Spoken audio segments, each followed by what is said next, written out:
This is I was telling John earlier this week. I said, Tracy K. Smith's Life on Mars, I would say, is one of my absolute favorite books. It moves me so much that I almost thought, boy, in my mind, the build up, like Joy Harjo, that's a tough act to follow. Is it going to be a letdown?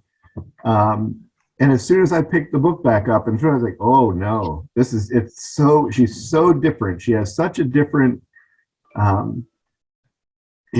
where you've got Tracy K. Smith, and it's never a matter of trying to compare in a competitive way one poet to another, but where Tracy Smith has these giant questions and this wandering, Harjo has this connectedness and this way of kind of knowing her space and place in creation, this wisdom that has such a different tone to it.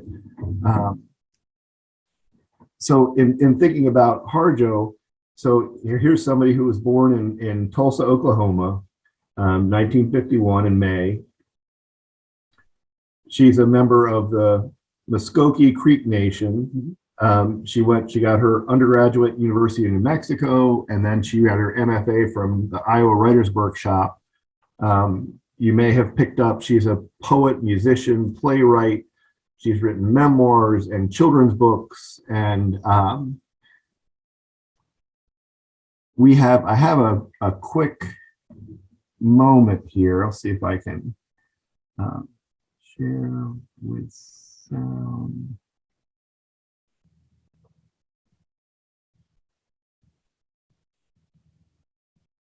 And she sings too. Mm-hmm. Just a quick moment and see if you can see her just picking up the saxophone to play. A story together with the music. When I sang, I felt all sorrow, all sadness fly away. I could fly far, far, far, far away with my singing wings.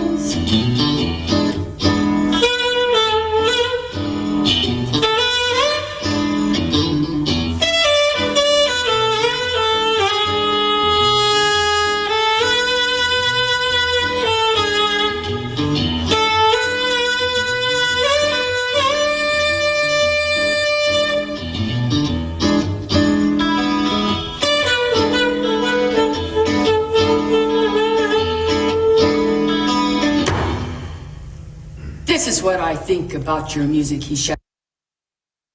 Wow. Oh, you cut us off too soon. Well, into the dramatic readings of poems, and John and I were talking before everybody came on, like what a fun Avalon show. Mm-hmm. If we could, so we're gonna, I might see if I can, make a couple of suggestions, and that'd be a lot of fun. I think her in the Stoltz room upstairs in the Avalon could be a blast of a show. Right. We could have really changes all of her references to saxophones after seeing that. Mm-hmm. Wow. No, we'll have to get you all to sign a petition saying that we have studied her work and we want her to come in the flesh. She has she has two memoirs. The first is sort of a biographical memoir. The second, called Poet Warrior, is sort of her growth as an artist, as a poet, as sort of that makeup, and it opens with her saying this: "To imagine the spirit of poetry is much like imagining the shape and size of the knowing. It is a kind of resurrection light. It is the tall ancestor spirit who has been with me since the beginning, or a bear or a hummingbird. It is 100 horses running the land in a soft mist, or it is a woman undressing for her beloved in firelight. It is none of these things. It is more than everything. You're coming with me, poor thing. You don't know how to listen. You don't know how to speak. You don't know how to sing. I will teach you. So this sense that poetry and song is something that she's learning and she's pulled into, and it's bigger than her, and it's this spirit that carries her along, is so present when you read.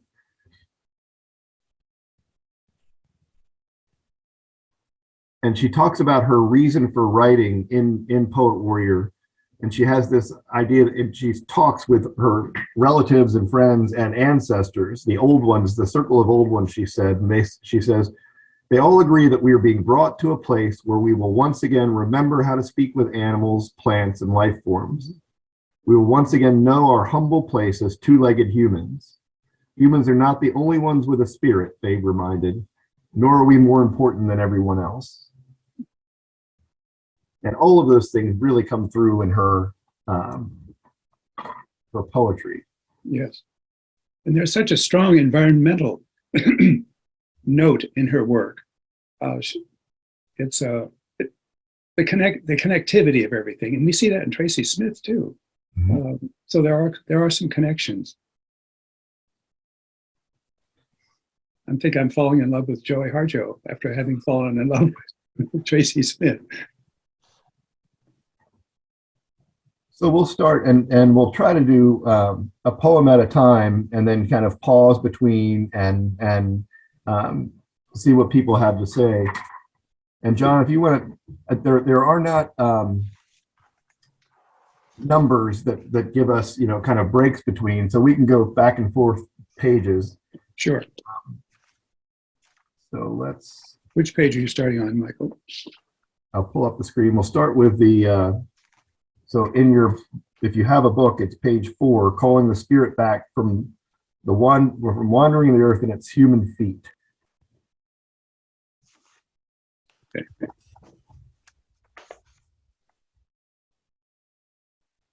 Can all of you see that? Yes. Michael, did you want me to read it? Why don't you you do the first page, and I'll take the second, and you can grab the third. Okay. For calling the spirit back from wandering the earth in its human feet. Put down that bag of potato chips, that white bread, that bottled pop. Turn off the cell phone, computer, and remote control. Open the door, then close it behind you. Take a breath offered by friendly winds. They travel the earth, gathering essences of plants to clean. Give it back with gratitude. If you sing, it will give your spirit lift to fly to the stars' ears and back. Acknowledge this earth, who has cared for you since you were a dream, planting itself precisely within your parents' desire. Let your moccasin feet take you to the encampment of the guardians who have known you before time, who will be there after time. They will sit before the fire that has been there without time. Let the earth stabilize your post-colonial insecure jitters. Be respectful of the small insects, birds, and animal people who accompany you. Ask their forgiveness for the harm we humans have brought down upon them. Don't worry. The heart knows the way, though there may be high rises, interstates, checkpoints, armed soldiers, massacres, wars, and those who will despise you because they despise themselves.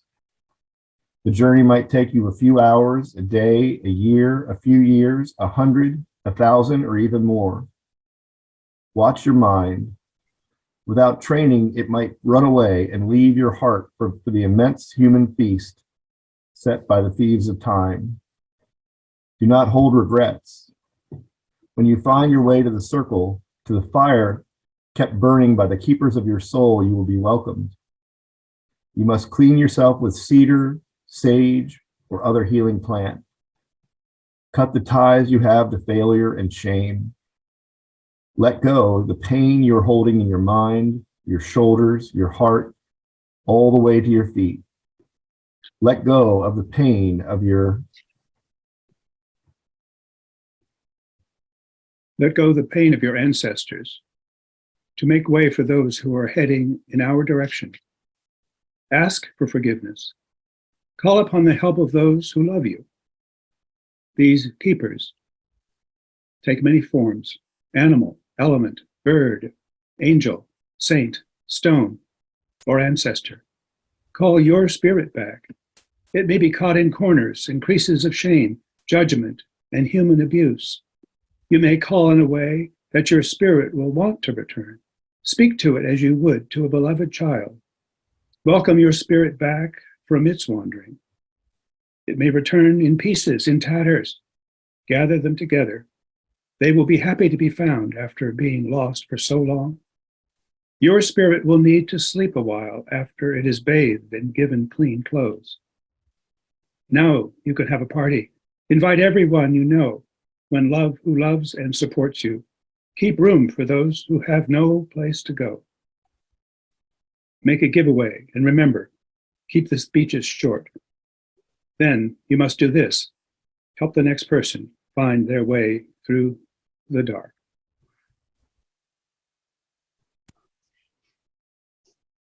I love that ending, help the next person find their way through the dark. Let's all take a deep breath, and we welcome your thoughts about this. There's so many pieces to this that just blew my mind. I'm going to start with watch your mind. Without training, it might run away and leave your heart for the immense human feast set by the thieves of time. The thieves of time. I mean, there's so many of those in every moment of every day, of every year that we live. It just really boils it all down to that. Yes. And there's another poem that she has loosely interpreted. Don't watch other people live their lives. Live yourself.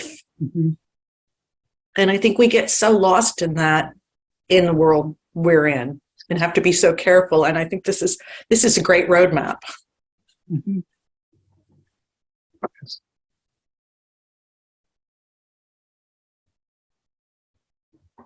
Any other thoughts about it?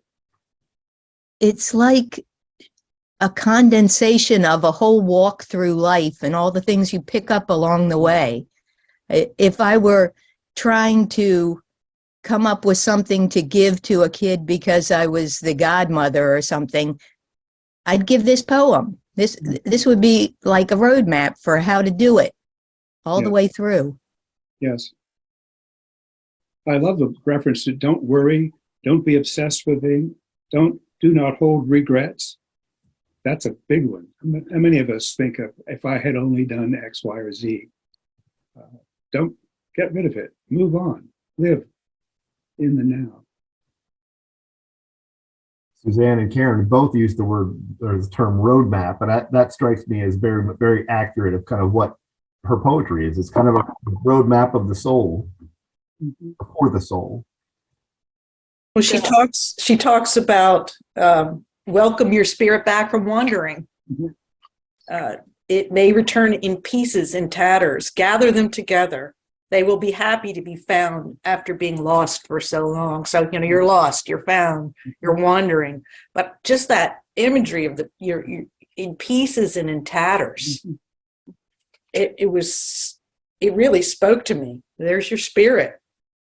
Well, I was going to bring that section up too, Karen, because I liked it painted a beautiful picture of people, tattered and trying to pull it back together.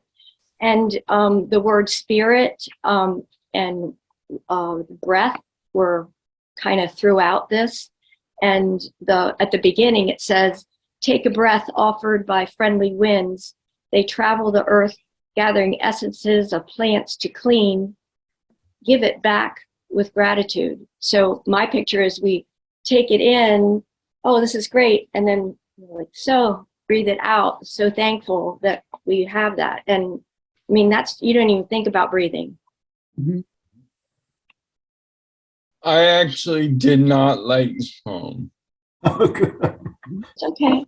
And it was because after I listened to the one that began with praise this, praise that, I thought this one was a little too prescriptive.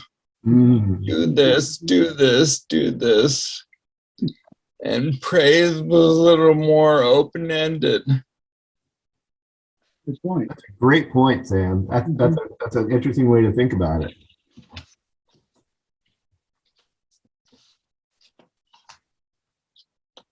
I thought that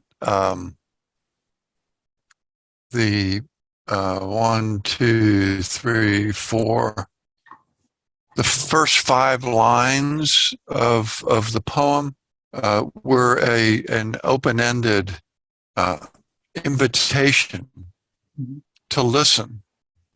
She has this theme, and she talks about it in one of the videos I watched. She was speaking about the poem Equinox, and she said that life, whatever you want to call it, all comes down to listening. I believe that. Yes.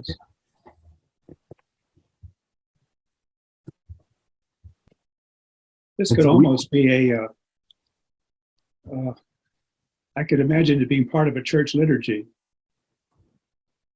in the sense at the very beginning: silence your phone, turn off the cell phone, open the door, close it behind you, put down the bag of potato chips, listen.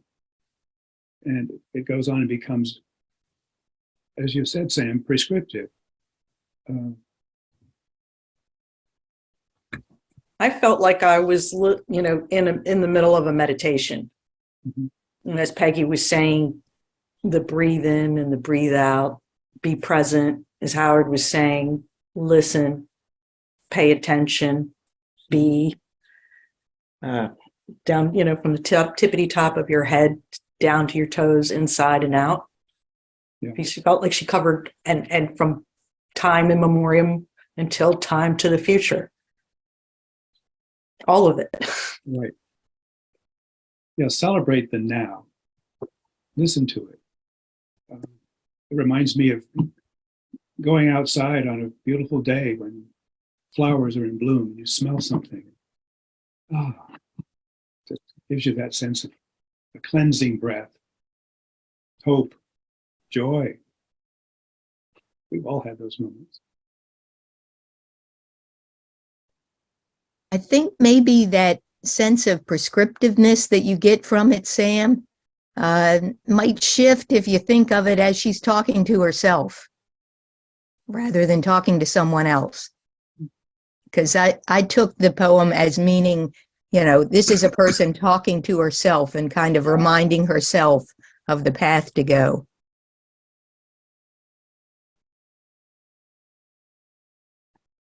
But we can always keep coming back to previous poems. I'm going to move us into the next. And I will say, so not this coming weekend, but next weekend, I preach at church. And the gospel reading that's lined up already is where Jesus is saying, not only, you've heard don't murder, but if you even think about murdering, if you even think about, so Jesus goes back to the beginning. And as a spoiler, I will be reading Rabbit is Up to Tricks as part of my sermon next weekend, because I think it's absolutely in that, it's like, oh, it's so, I read it. I was in the surgery waiting room on Monday, read it, and it just spoke to me in so many different ways. I thought, okay, this has the spot here. So, John, I'll read the first page, and you want the second? Okay, what page are you on? Oh, so that's page 8 through 9.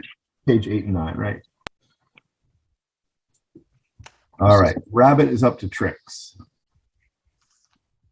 In a world long before this one, there was enough for everyone, until somebody got out of line.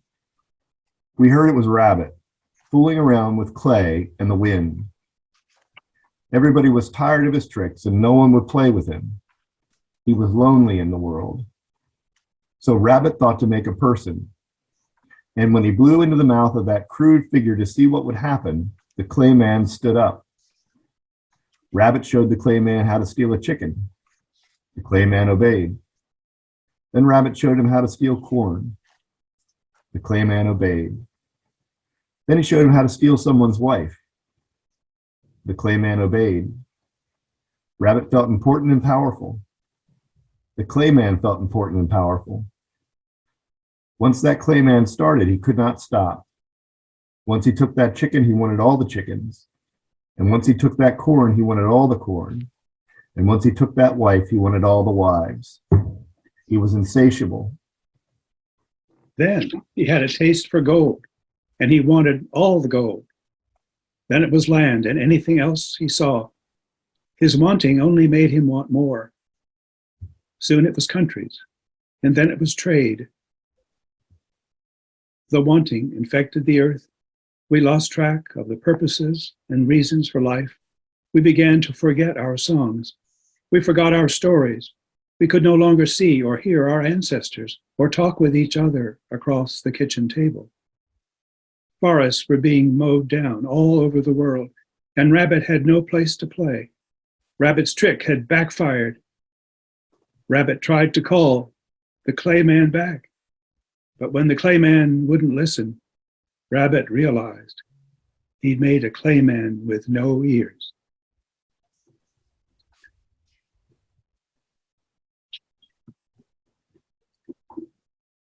That goes back to all your listening, Howard, right? Yeah. Mm-hmm. Mm-hmm.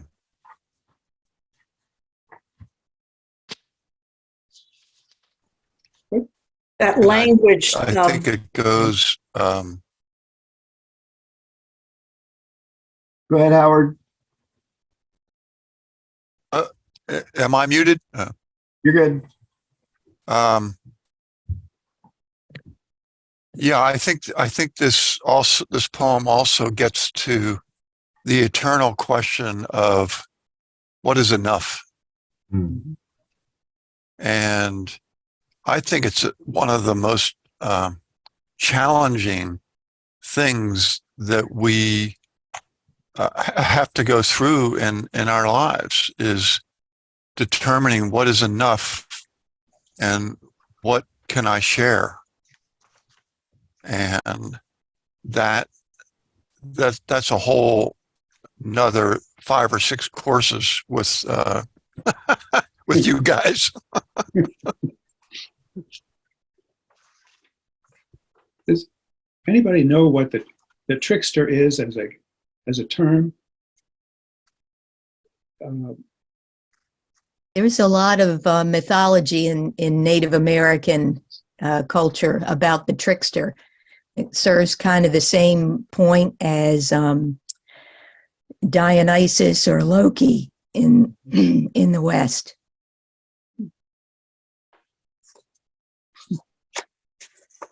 I thought that the line, "the wanting infected the earth," just said it all. Mm-hmm. It describes so much in our world, and the subsequent lines about we forgot our songs, we forgot our stories, and she uses that reference to the kitchen table again. Yes, which is so powerful. Mm-hmm. Do people even sit around them anymore? Like we did when we were growing up? I don't know. Yeah. Again, turn off the cell phones. Listen. It also suggests to me that kind of as Howard was saying, not only how much is enough, but also related to that, this insatiable desire for power and control, and the trick backfires. What's the point?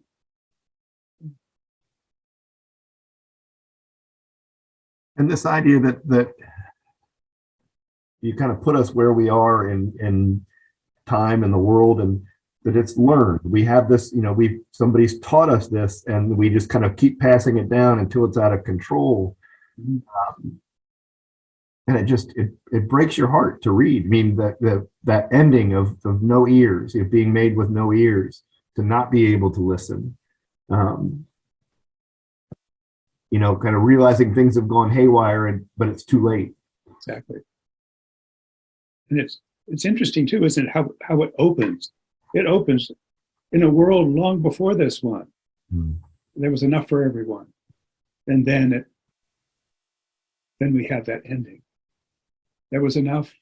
People weren't greedy in the same way, and then human nature, I guess, is also being attacked here. It's inevitable.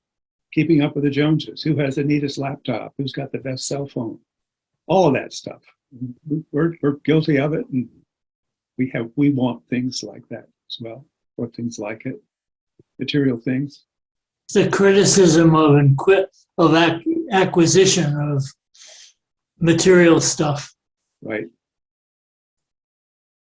But it's also this idea, right, of desire. It's stuff, but then it's also, so he steals the wives, and he, this that insatiable aspect of it, of just that we get caught up in as Howard said, that needing more, right? This feels good, it makes me feel important, I want to just keep grabbing it and keep pulling it towards me. More arms, more bombs, more missiles. Mm-hmm. It goes on. Empires. I think it's kind of interesting, the source of this impetus, the impetus for making the people was loneliness. The idea of a lonely creator is kind of interesting. It's not creativity or seeking power or praise or something else. It's just being lonely. Mm-hmm. And makes Rabbit kind of sad. Yes.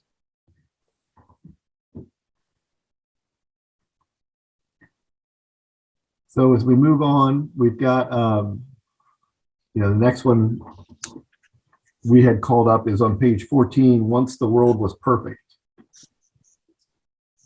John, you want to start this one? Yes, indeed. Once the world was perfect.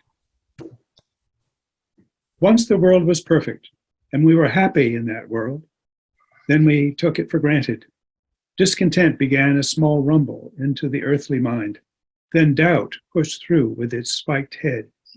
And once doubt ruptured the web, all manner of demon thoughts jumped through.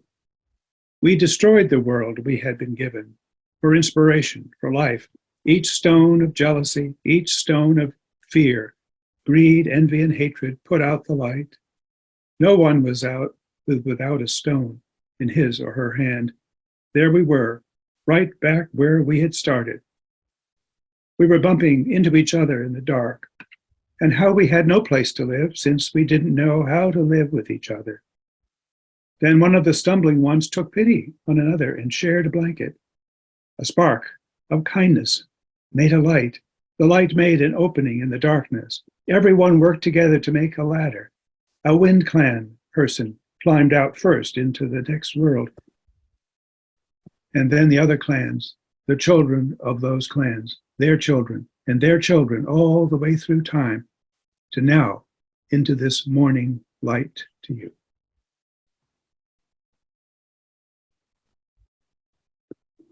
Sorry, I ran over, Michael, in your section there. But, I appreciate it. So here hope enters the picture, right? This, the stones in each other's hand. No one was, so these stones of jealousy, fear, greed, envy, and no one was without a stone in his or her hand. And you just like, oh, it just hits you. And then that shared blanket, and then, there's just moving back into this hope of caring for one another. I love this, the opening in the darkness and finding light. This is a major theme in poetry, obviously, but Harjo uses it a lot, moving from darkness to light, the light of the sun, and the light of it's a whole series of metaphors that are around light.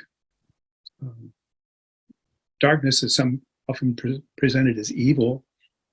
Light is hope, joy, sight, insight. Even Adam and Eve comes up. It's perfect. And then, this is age-old story. But there can be a way out. Sometimes it takes an example of someone. A spark of kindness made a light that shone forth.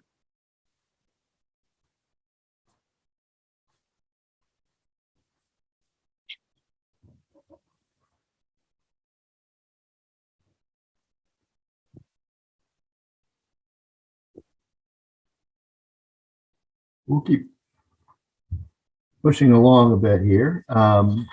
Just to check on everybody, is this helpful to go slowly like this? Good. Okay. Give you time to think, and all of us time to think. So the next one we have on tap here is reality show,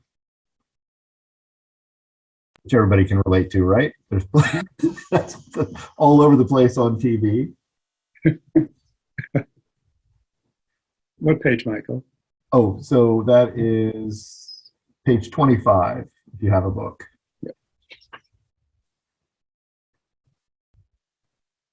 Niz hanigo no heine, niz hanigo no heiwene, niz hanigo no heine, niz hanigo no heiwene. How do we get out of here? Smoke hole crowded with too much thinking, too many seers, and prophets of prosperity, we call it real. What are we doing in this mess of forgetfulness, ruled by sharp things, baby girls in stiletto heels, beloved ones doing street time? We call it real. We call it real. What are we doing napping through war? We've lost our place in the order of kindness. Children are killing children. We call it real. How do we get out of here? Smoke hole crowded with too much thinking, too many seers, and prophets of prosperity. We call it real. What are we doing forgetting love? Under mountains of trash, a river on fire, we can't be bought, forced, or destroyed. Just what is real? How do we get out of here? Smoke hole crowded with too much thinking, too many seers, and prophets of prosperity. We call it real. Niz honigo no hey nay, niz honigo no hey way nay, niz honigo no way nay, niz honigo no hey way nay.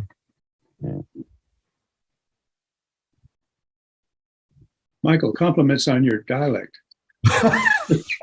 You must have practiced on that. I was afraid I'd have to do it because I couldn't do it as well as you did. I think the thing that hit me here is that line over and over again. So here's the reality that's being presented, and we're calling it real. I think that's one of the things that hits my heart a lot over the last several years, is that there are more than one way to see the world and to live, right? There are the way that we have occupied the world and look, the way we look at resources and the way we look at consumerism, we call it real. It doesn't have to be the way things are, but that's the way that we're caught up in. You know, that we call it real is such a, I mean, it shapes reality because we call it real. And why is it that we feel like we have to forget? I mean, that line of what are we doing in this mess of forgetfulness? It goes back to the put down the cell phone and put down the this and stop watching the reality TV shows. And you're right. If this is what we define as real and worth our time, then shame on us. Mm-hmm. Mm. If this is what we're teaching our kids, what are we doing here? We're setting ourselves up for what is happening.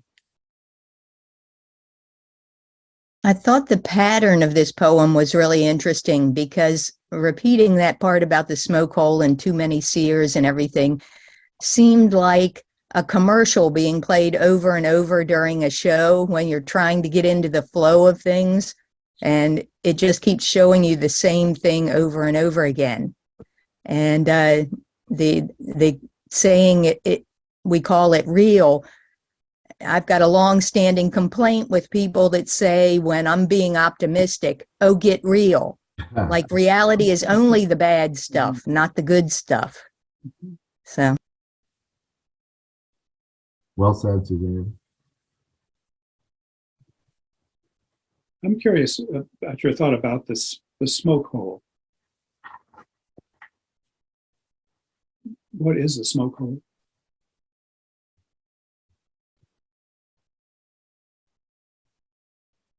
Well, technically, it's the hole at the top of the teepee that the smoke Yeah, goes through. Exactly. Exactly.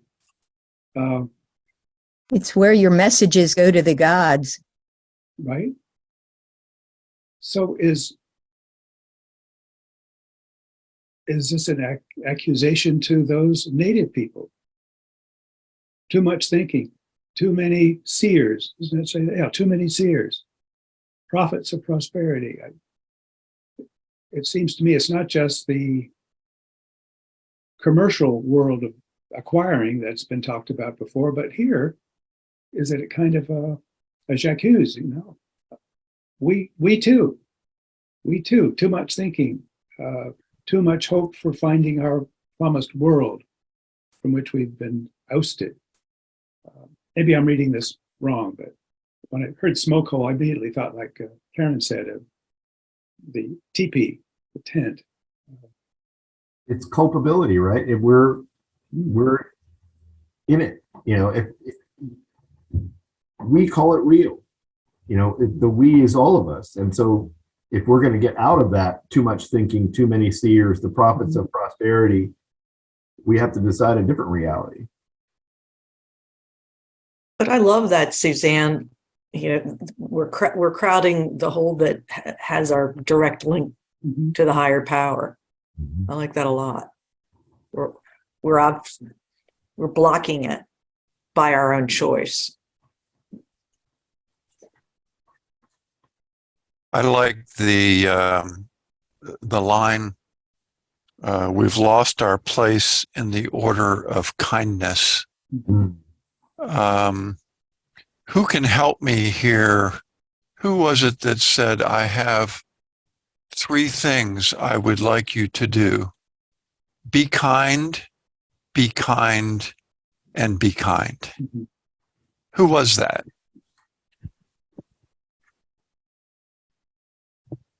I don't remember. I'd guess Thich Nhat Hanh. Good guess, I think. That would be a good guess. That's certainly something I'm sure he has said.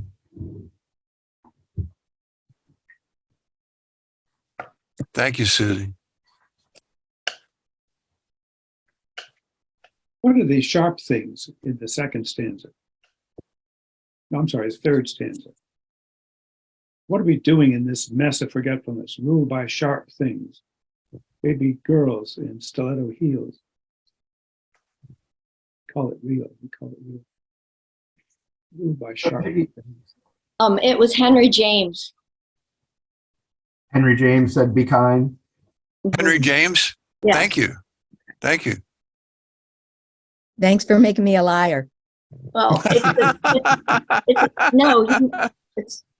we'll be kind to you. There you go, Peggy. Certainly made that a way of life. You know, I mean, that be kind to everything. I would still say you're correct as well, Suzanne. I wonder, John, whether sharp things are people who have all the answers. Yeah. Yeah, I was thinking of weapons. Mm-hmm. My reference to people who have all the answers, they They typically have sharp edges.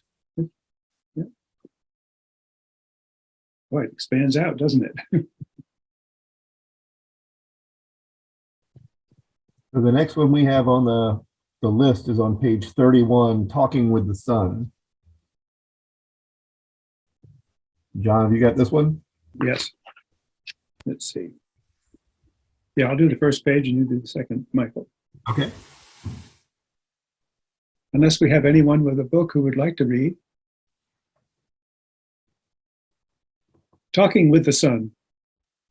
I believe in the sun.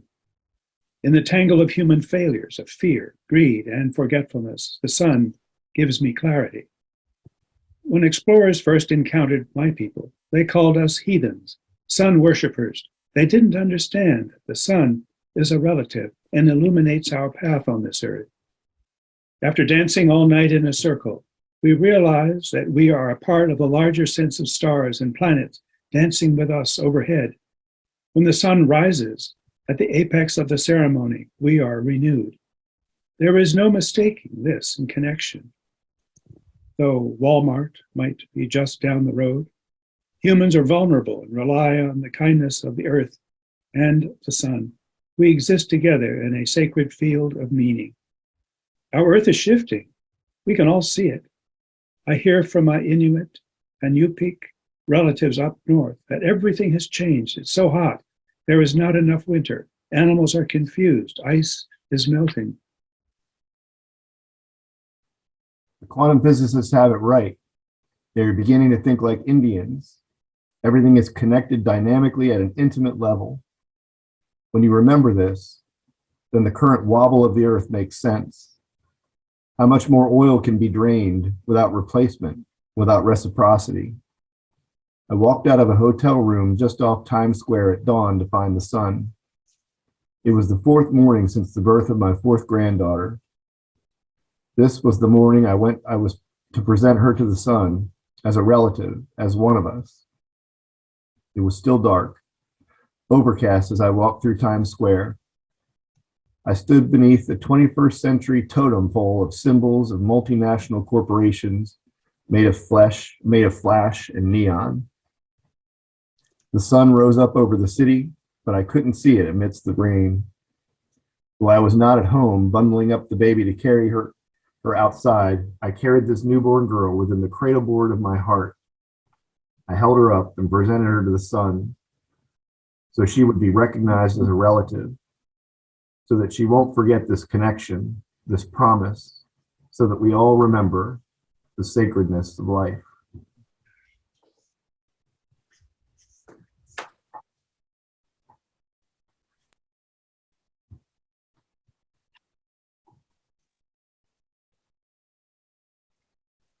Though Walmart might be just down the road, it jumps out so much, but Walmart being down the road doesn't take away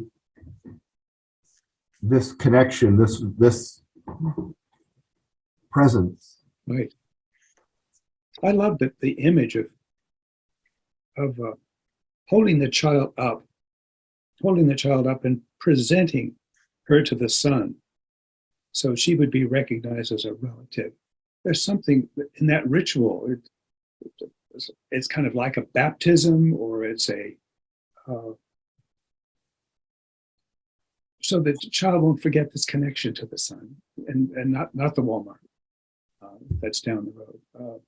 It seems very liturgical and a wonderful kind of looking at the sun, the source of all energy for this planet, and holding the child up to that. So the sun won't neglect the child and will recognize the child as well. It works both ways. Mm-hmm. Exactly. It's kind of like the Lion King. That's right. Hmm. Yeah, that's an important gesture, isn't it?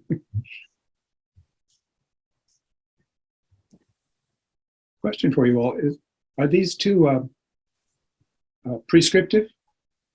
Do you feel that taking up on Sam's point, being too didactic? Not this one, I don't think. It was it was good to hear the difference between the 21st century lights of Times Square, hoping that they will diminish and the real natural sun will come up. Mhm. That was a nice image, Yes. but I don't think it was prescriptive. Mhm. I think she has the kindness theme throughout a lot of her poetry as well.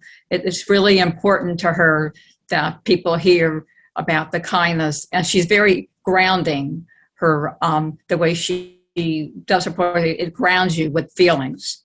Yes. Thank you, Cynthia. Thank Very you. well said.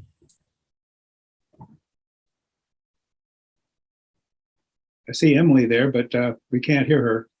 Emily, you have to unmute. There, can you hear me now? Yes. Yes. Okay. I have the feeling that the poetess, if she weren't Indian, I mean American Indian, in that sense, she's very arrogant that her approach is the best one. And she's almost preaching to us to follow her way. Mhm. And I think that's what Sam was hinting at. I had the feeling of arrogance when I read some of these poems, as I kept getting hammered and hammered and hammered. I hope that doesn't make me politically incorrect. I'll sign off now. Thank you.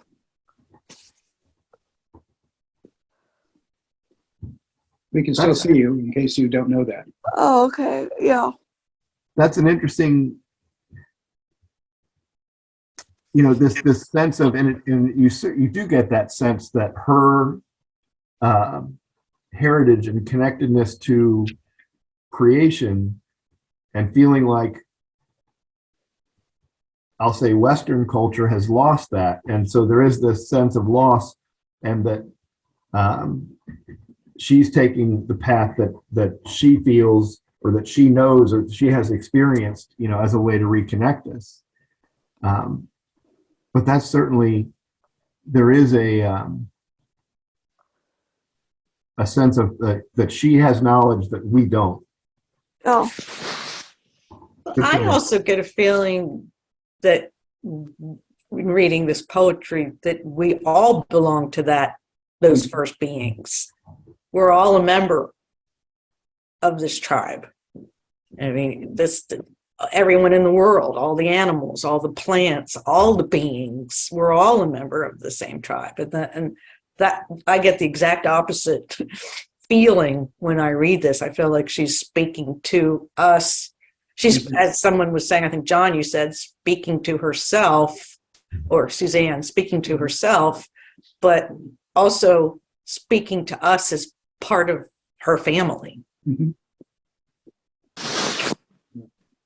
Definitely get that there's an invitation inherent in it too, right? That we're invited to see this way, to feel this way, to have this way of knowing. She's got a bit of the grandmother telling the teenagers what to do.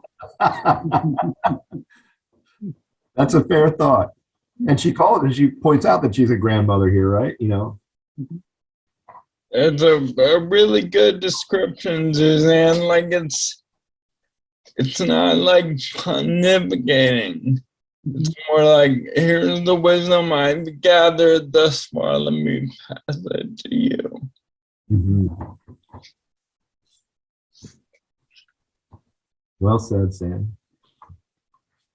Yeah, she's sharing the wisdom of the ancestors. I thought of more of it as ritual. Mm-hmm.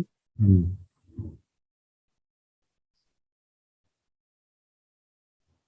And too, also, how often in these poems, dance is recognized as important too. Dance, song, poetry, those three things keep coming up. One will spark the other two.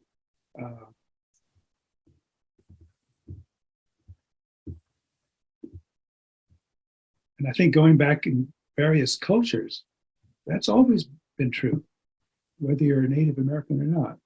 Ritual dance, poetry, song, music.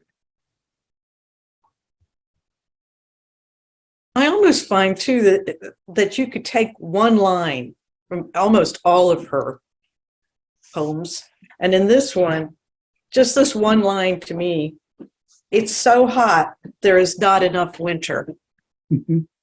Mm. Yes, animals go crazy. But to me, it gives the message loud. You don't have to have anything else with that one line, Yes. and you know what she's talking about. And you feel it as well as understanding it in your brain. You know, one of the things we didn't, when we were talking about poems,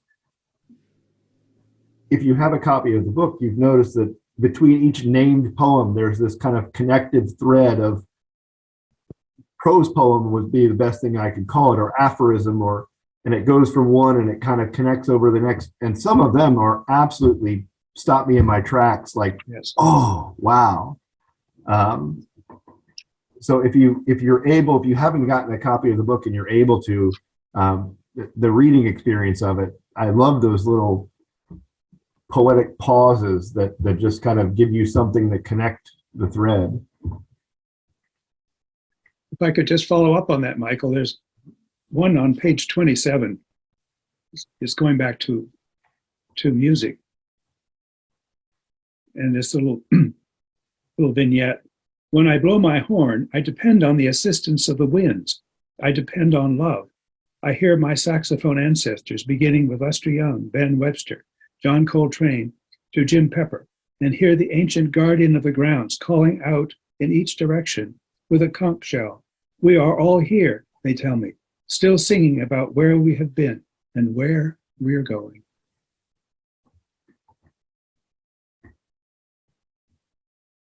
I like that.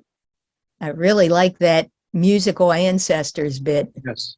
That's really cool. Yes, it is. And we're all here still singing about where we've been, where we're going. They live on in that music, that continual song. It goes back to the music of the spheres, that ancient idea that the spheres that enclose the earth, that go out and out, that they, in their movement, they make music. You can hear the music of the spheres. Now, is it audible music or is it a symbol? Harmony. Everything in its own place. Ancient concept.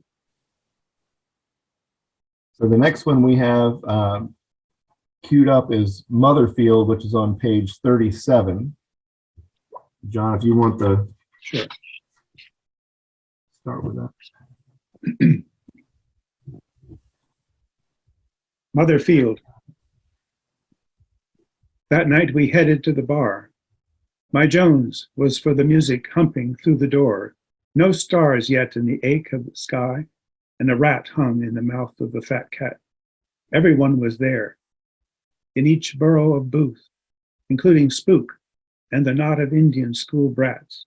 It was the end of the week, the end of the line. We drink to that or anything else that made us laugh. Every one I had a name that could not be spoken. Every given one harbored an origin story. There was no doubt as to the root of the matter. Spook got his name on the street. Nez from an ancestor, tall as male, and mine was from my grandfather, who taught without thought to return us back rightfully to our beloved homelands. In this bar, we traded despair for disco dance vision, made art of trouble, while boxcars filled with uranium slid up and down the King's Highway along the rushing shallow river. The yellow chaos, metal, made us sick and downward metal, and downward mental. It was all about a Saturday night at the Senate Lounge, which wasn't the Senate, and there was no lounging. I promised Spook I'd never forget him. He forgot me instead, i.e., Nez found God, then forgot where she'd left him. and this was only the beginning of the evening. I left my seat to dance and found it taken over by another. We'd never seen her at ground zero of the city, but we'd all heard the story of her killed lover, Silkwood, chased down and killed by the monster Kermuggy. She told us the story, and as she checked the door, sporadic. She told us the story as she checked the door, sporadic. Beneath our bent heads, we made a listening temple. She could not stop to rest or they would get her. We would all die, she prophesied, of a multi-corporate army, of suits and boardrooms who paid workers nothing to do the dirty. By closing, we were all a state or two from madness. Everyone was making moves or begging rides for the next crazy party. The DJ took a breather as he packed it up for another hard-up city.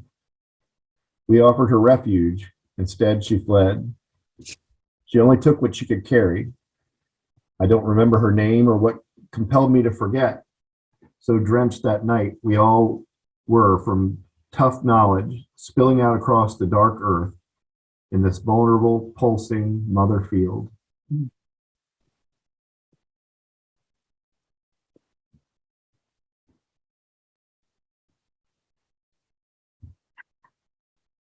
I'm really struck by that concept of something making you forget and that you can't remember what it was that made you forget.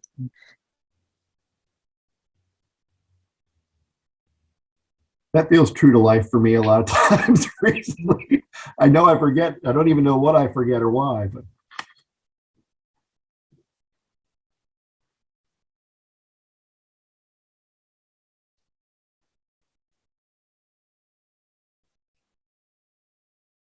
she kind of goes back and forth. She has poems like Talking with the Sun or Reality Show, and then she has these ones that are set in and amongst people in a scene and conversation, and there are so many of them that this sense of loss, the sense of intentionally trying to forget sometimes, but what was the line? Trading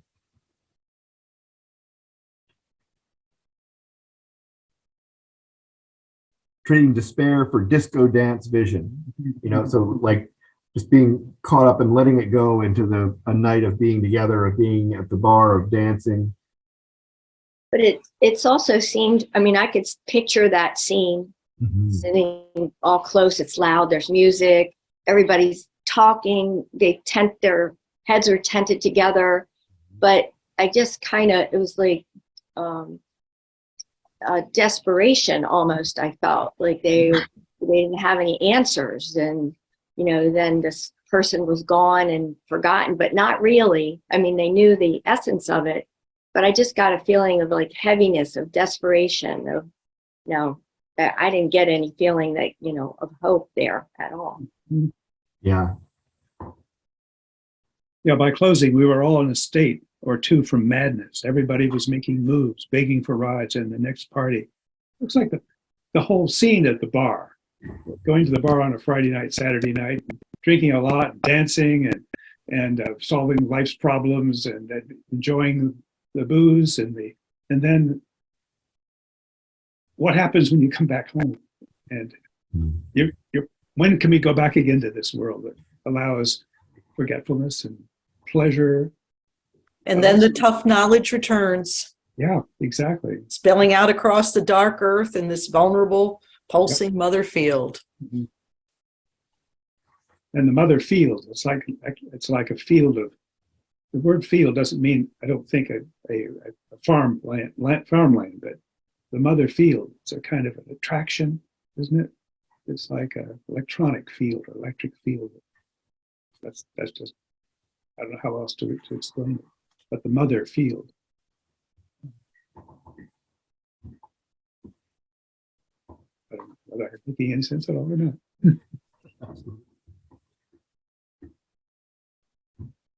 All right, and so the next one we have is on page 42. It's Charlie and the Baby. John, if you want to. Okay.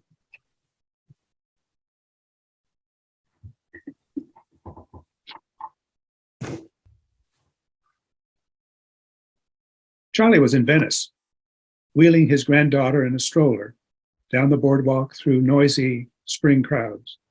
He was the happiest he'd ever been. He was with the baby, the sun, and the ocean, who busied herself carrying time and breaking it against sand. In the sky over Charlie and the baby were flights coming in from Hawaii, China, and other lands. They circled like reachable stars. Men fished from the pier and mothers unfolded picnics as children played hide and seek. In the true, breathe, immense light beings from their eyes, we were lost and small.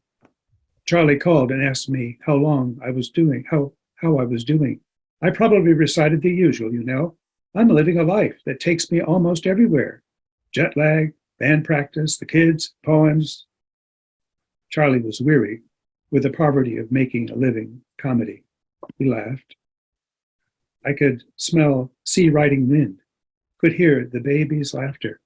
New plants were growing from the grief of my mother's recent death. We listened. As for poets, I said, it's about the same.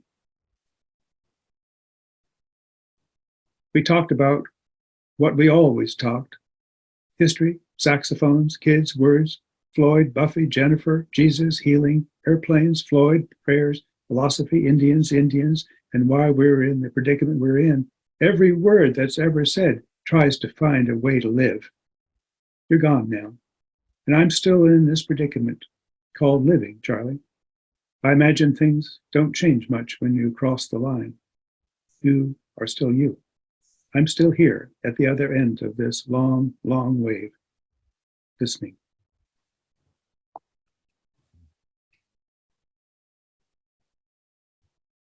Back to Howard's listening. Yeah.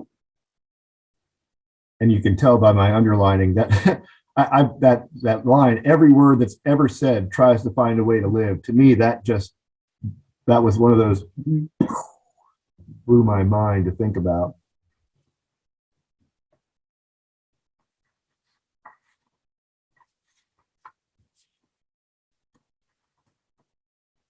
I hadn't read this one in advance, and I was about halfway through it before I realized we were talking Venice, California, not Venice in Italy. And it was like the whole world flipped over in a split second and completely reoriented, like when your map does that to recalculate. I had to recalculate in the middle of that one. Glad you did.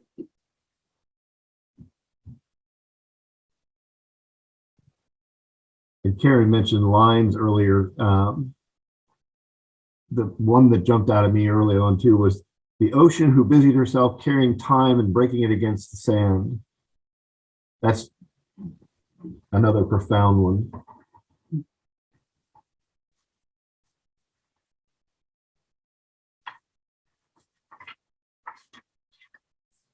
And if you read more of Joy Harjo's poems, you may recall her saying many times that she was this student at the back of the room who never participated, never answered the teacher's questions for fear. She studied art, and she never wrote poetry. She never spoke. She spoke through her drawings. And then at one point,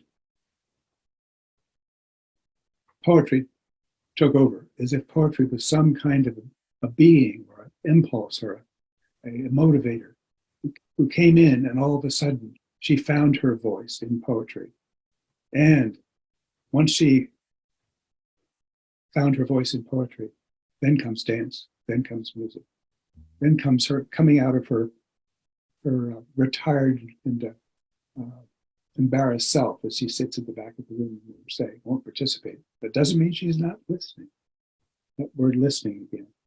And she finds her voice. That's a wonderful phrase. You find your voice. It can mean so many things, like you found something deep in yourself, found your voice, and then can sing.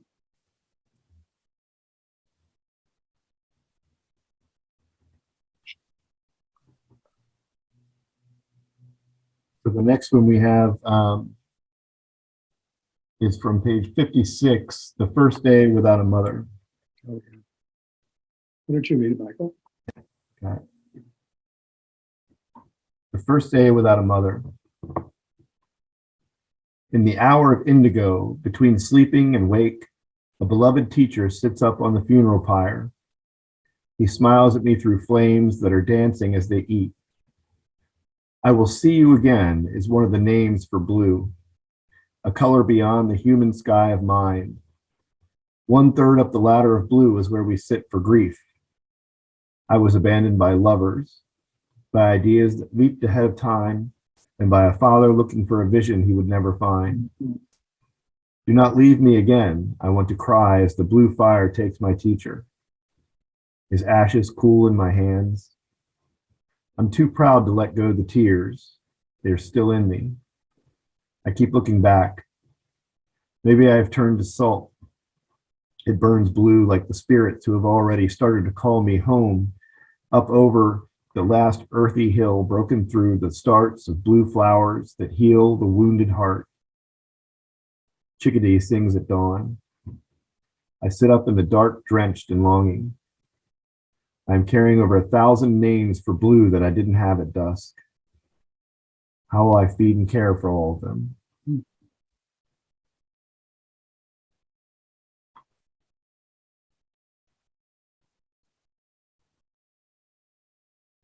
And in Karen's line of thinking, I will see you again as one of the names for blue was just, whew. Makes you think about how many differences in the language that she grew up with are playing in the background as she's speaking in English in the poems.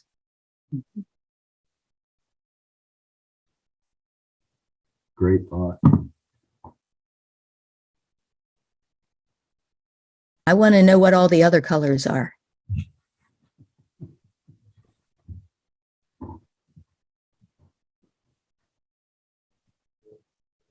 How was grief handled or resolved in this? Is it?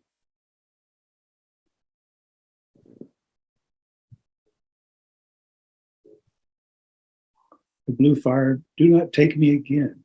Do not leave me again, I want to cry, as the blue fire takes my teacher.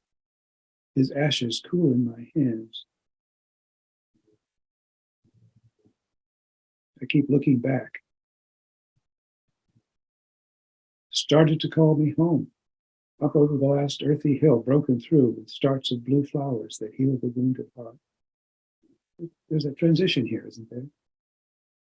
Think. Chickadee sings at dawn. I sit up in the dark, drenched in longing. I'm carrying over 1,000 names for blue I didn't have at dusk.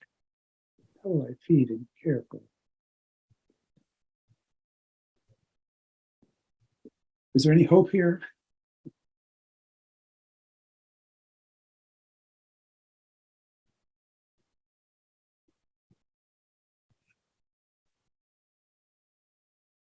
First day without a mother. Yeah, I just went back to the title in my mind as well. Doesn't that go back to how about the 1,000 names for blue? Like, so that's a word. Back to the other poem, every word that's ever said tries to find a way to live. So, you know, it's kind of a continuation of that. Yes, yes.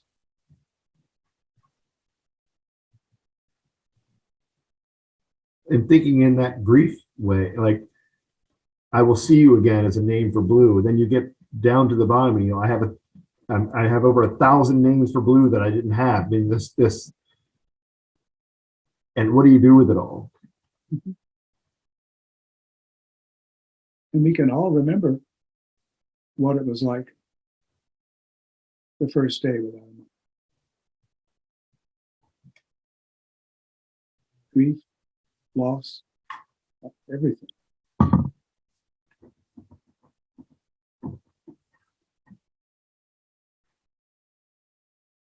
Every so often I go back to in last week, getting ready for, and this week, you know, that idea, poetry matters, right? I mean, here is this isn't trivial stuff. None of it.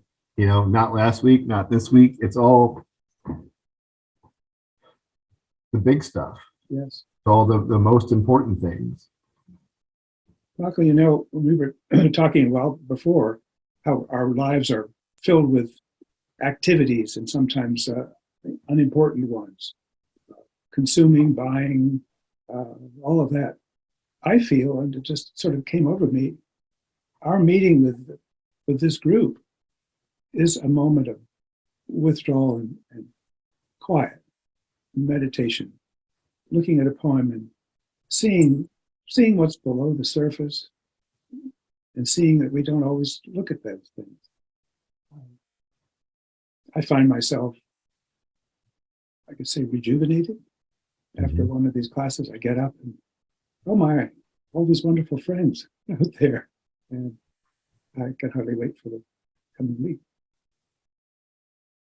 Yeah, I will say the thieves of time steal a lot of the day, but the 90 minutes that we're together is not part of it.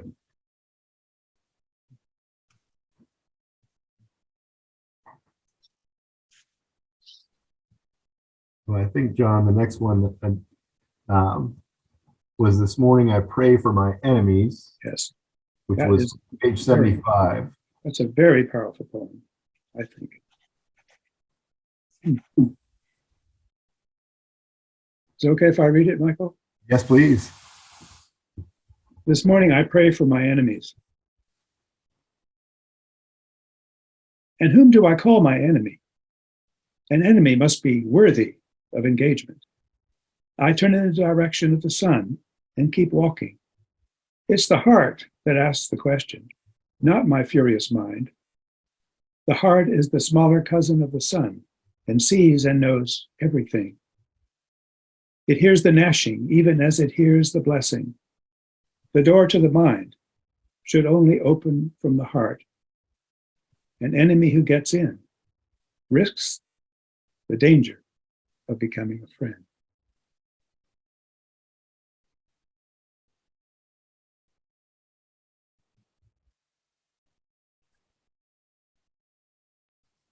Does this move you in any way?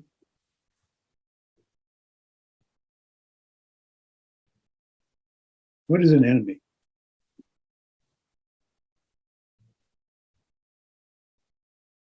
The enemy must be worthy of engagement. But I turn in the direction of the sun and keep walking. It's the heart that asks the question, not my furious mind. The furious mind, I guess the speaker here is furious at the enemy. The heart is a smaller cousin of the sun. It sees and knows everything. It hears the gnashing even as it hears the blessing. The gnashing, the anger, and the blessing. The door to the mind should only open from the heart. An enemy who gets in risks the danger of becoming. Two things jump at me. You know, one is how many people are defined by what they hate more than what they love. Yeah. Right. You know, this idea that we know right away what it is that somebody hates. And that if that's how you're going to define things, how them, you, and then this idea, oftentimes when we take something or someone we hate, the first thing we have to do is dehumanize them so that they can just be they're not a person. They don't have family or relatives. They don't have things they love. They don't have, you know, we're okay to vilify them. We're okay to hate them. We're okay to make them an enemy because they can't be human. But an enemy who gets in risks the danger of becoming a friend. It's somebody who we've pushed out and said, nope, because you think this way or because you like this or that, I can't like you. Yes. That risk of them becoming a friend, that risk of saying, oh, you're human too. You know, that risk of saying, we maybe have something in common. Yes. I think one of the most powerful lines in that poem is the door to the mind is only open from the heart. That really smacked me.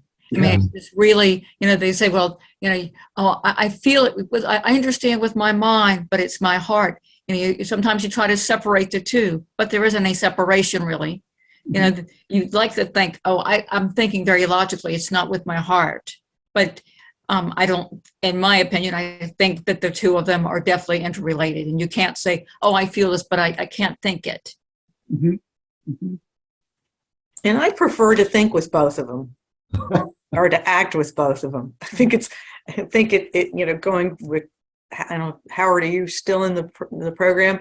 It's that kindness, living with kindness, acting with kindness. It's a whole lot nicer way to be. And it's a lot easier too, which is what also blows my mind. Yes. So easy to be nice.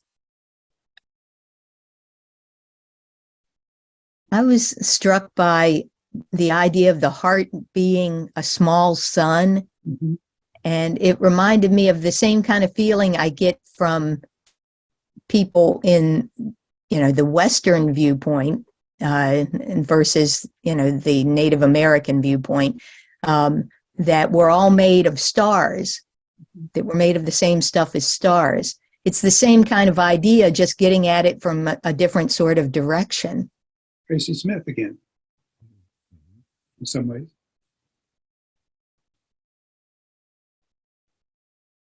So Is there, realizing where we are at almost 20 after 11, I wanted to jump, because I know everybody kind of has heard it and thought about it. So we'll present one more, and then we can also hit anything anybody else wants to hit. The idea of jumping to page 111 for Praise the Rain.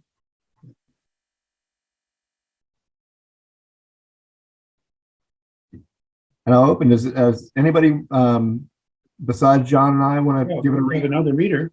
May I read it? Absolutely. Yes, indeed.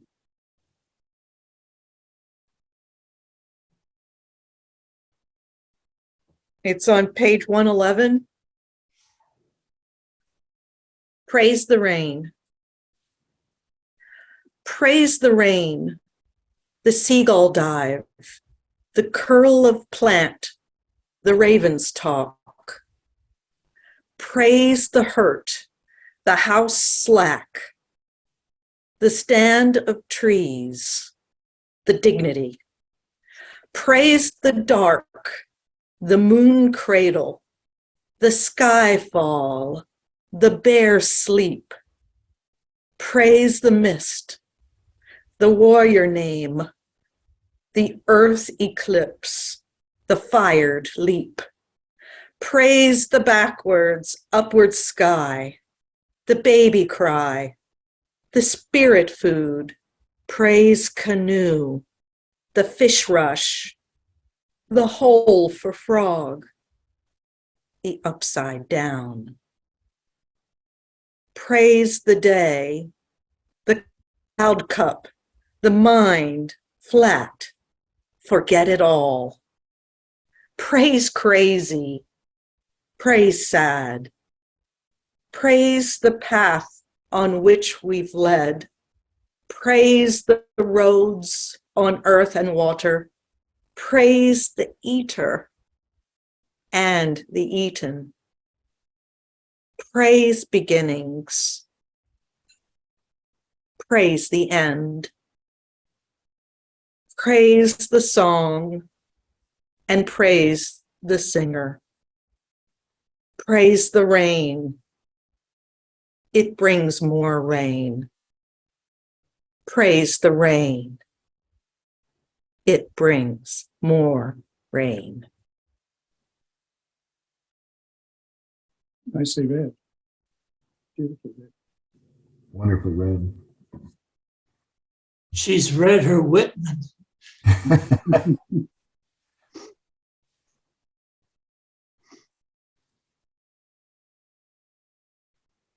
The rain, it raineth every day. Mm-hmm.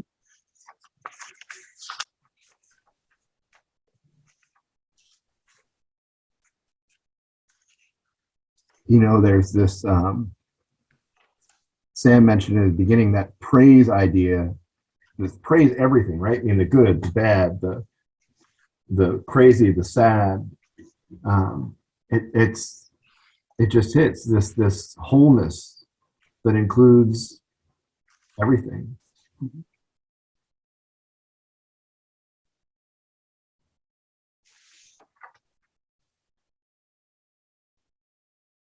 When she talks about praising the eater and the eaten and the song and praise the singer, I mean, to me, that's just what you just said, Michael.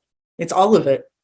I mean, it's all here. It's all here for us to experience and for the taking and for us to observe and to be glad and be lucky that we're here to do it.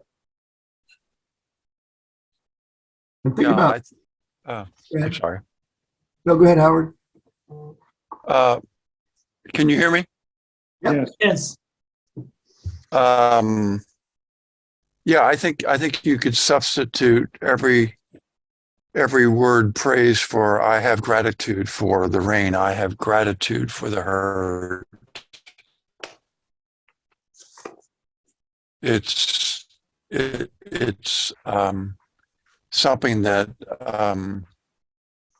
I mentioned enough before. Have enough in our lives, a gratitude for this or that, and a gratitude for what comes next. Mm-hmm. Praise for the cycle of life itself, with its sadness, with its beginnings, with its endings, all are part of a grand scheme of things. And Well, and you think about, aside from farmers who probably do have a sense of when it rains that this is a thing that we need. How many of us walk outside on a rainy day and are like, oh, rain, right? It's not the same feeling as walking out to a sunny, warm day. But if you have that idea, imagine like, okay, it's a rainy day out, and your first thought goes to what Howard said, that gratitude, praise the rain, changes your whole day. yes. The other day, preparing for this class, I was at, what's the name of that coffee place? Rise up. Nope. Piazza. Piazza, thank you. Piazza. And the rain outside, the fact that it was dark, got darker and darker as I looked out the window, and then inside was the light. There was something wonderful about the rain. It fitted a mood.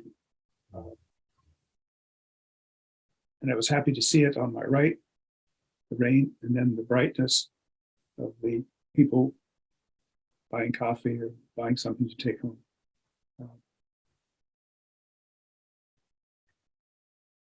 We don't have tons of time left, but I did want to open if there was something that a poem that struck you in here that we've not talked about or not. If there's anything that you wanted to point out or anything. I appreciated Sam starting out like, yeah, this poem wasn't my favorite.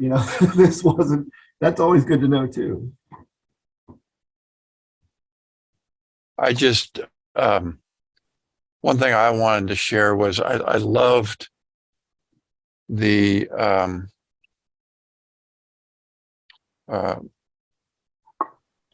opportunity to listen to the Yale Wyndham Campbell Festival speech that Joey Harjo made, and in it she said a couple things that just really caught my heart. She said, "I write because I like catching light in the dark." Mm. And I just found that so powerful and so inviting to her to have that be her raison d'etre for writing. I just thought that was very powerful. And then her statement in that same lecture about silence is presence. Mm. And then finally, she talked a lot about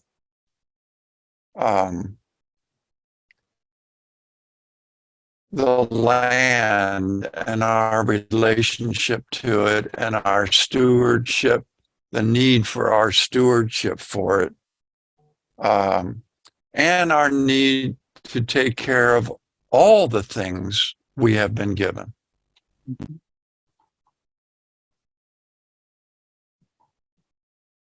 Thank you, Howard. You've got the extra credit.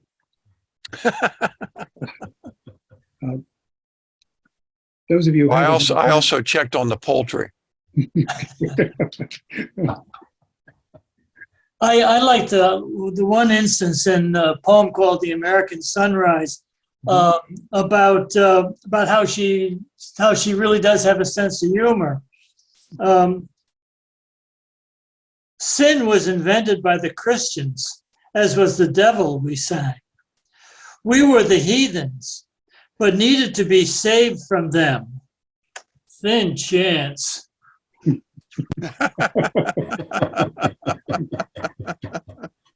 Part of that reminds me of William Blake.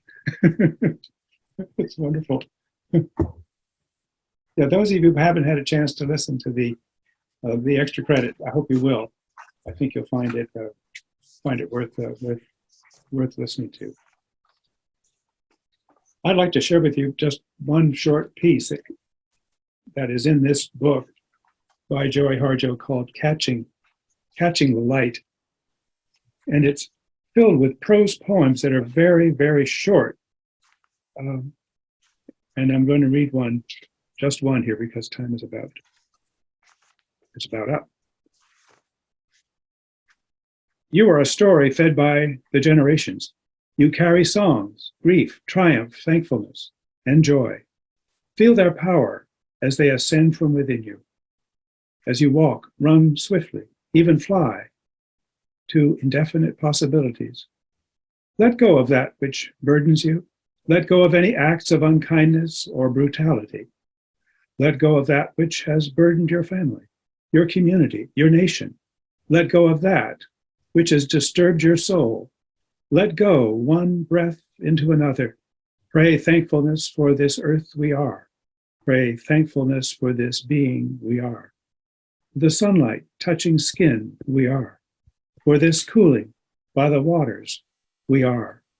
Listen now as earth sheds her skin. Listen to the generations move one against the other to make power. We are bringing in a new story. We will be accompanied by ancient and new songs and will celebrate together. I was a reluctant writer. I tend to see the forest, all the layers of possibility, all time, which makes it very difficult to focus because I can get lost and not know where to start and how I will know everything. The most powerful moment is just starting. Start anywhere to catch the light. Thank you, all of you. Thank you, John. Thank you. Thank you. This has been wonderful. Thank you. Next week.